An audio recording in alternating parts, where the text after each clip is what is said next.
Hi friends. இப்போ இங்கே என்ன தெரியுமா நடக்க போகுது? ஒரு பிரளயமே வருதுங்க. வீட்டில் எல்லாம் சும்மா இருக்க மாட்டேங்கிறாங்க. ஆண்டு விழா வருதுன்னு ப்ராக்டிஸ் பண்ணுறேன்னு நம்மளையும் சேர்ந்து கூப்பிட்டாங்க. எதுக்கு இன்னொரு காலையும் உடச்சுடவா? வேண்டாம் வேண்டாம், அப்பாவும் பிள்ளையுமே ஆடுங்கன்னு சொல்லி விட்டுட்டேன். கருத்த மச்சான்னாங்க, அப்புறம் திடீர்னு நன்னாரேன்னாங்க. 2 பேர் ஆடுற ஆட்டத்தில் வீடே அதிர்ற மாதிரி இருந்துச்சு. இதில் என்ன வேறு ஆட சொல்லிகிட்டு இருந்தாங்க. 4 ஸ்டெப்பு போட்டதுக்கே அவங்க அப்பா ஐயோ அம்மா இடுப்பு வலிக்குதுன்ட்டாரு. இதில் இப்படி வளைச்சாடு அப்படி வளைச்சாடு நான் வேறு ப்ராக்டிஸ் கொடுத்துட்டு இருந்தா. இந்த மாதிரி நான் ஆடிடுறேன்னா அப்புறம் அவ்வளோதான். அதனால தான் கம்முன்னு ஒதுங்கிட்டேன். நமக்கு வராததை போட்டு ஃபோர்ஸ் பண்ணக்கூடாது இல்லைங்க. நான் வந்துட்டேன். அதோ மேக்கப் பண்ணியாச்சு. ஆண்டு விழாவும் வந்துருச்சு. எல்லாம் ஆர்கனைஸ் பண்ணிட்டாங்க. கூட்டத்தை பார்த்தா திருவிழா கூட்டமாக இருந்தது.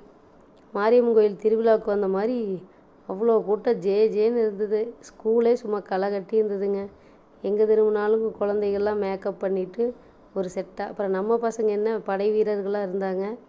அதுக்கப்புறம் அதியமான், ஔவையார், தொண்டைமான் எல்லாம் வந்திருந்தாங்க. எல்லாத்தையும் நேரில் பார்த்தோம். பார்க்கவே அழகாக இருந்தது. சின்ன சின்ன குழந்தைங்க ஒவ்வொரு மன்னர்களாகவே நிஜமாகவே வந்தது. பாப்பா டான்ஸ் ஆடிட்டு இருந்தா. பார்த்திங்கன்னா நன்னாரே சாங் ஒன்று ஆடினா அப்படி, கருத்த மச்சா ஒன்று ஆடினா அப்படி. ஆனால் நம்ம பாப்பாவுக்கு எப்போ பார்த்தாலும் அந்த கார்னர் தாங்க.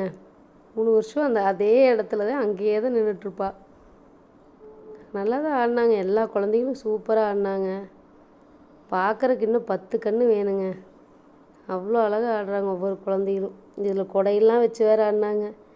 அதை எடுத்த நேர்த்தியெல்லாம் பார்த்திங்கன்னா அழகாக எடுத்து யாரும் எந்த டிஸ்டர்ப் பண்ணாமல் ஒவ்வொருத்தரும் தனித்தனியாக அவங்க திறமையை அழகாக காட்டினாங்க. நல்லா சூப்பராக ஆடினாங்க. எல்லா குழந்தைங்களுமே அழகழகாக ஆடினாங்க. நிறைய பாட்டு இருந்துச்சு. பரதநாட்டியமெல்லாம் ஆடினாங்க. நல்லா இருந்தது. அப்படியே பார்த்துட்டே இருந்தோங்க. நேரம் போகிறதே தெரியல. எல்லா குழந்தைங்க டான்ஸையும் பார்த்துட்டு, ஆண்டு விழான்னா என்ன சும்மாவா, சும்மா அதிர வேண்டாமா அப்படின்னு சொல்லிட்டு எல்லா குழந்தைங்களும் பட்டை எடுத்தாச்சு. ஔவையார் வந்துட்டாங்க. ஔவையார் பார்த்தாச்சு. அதியமானை பார்த்தாச்சு.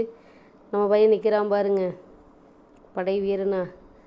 சூப்பராக இருந்துச்சு எல்லாமே. பரிசுகளும் வாங்கியாச்சு. விழா சிறப்பாக முடிஞ்சது. பாபி மேம் கூட ஃபோட்டோ எடுத்தாச்சு. தேங்க்யூ.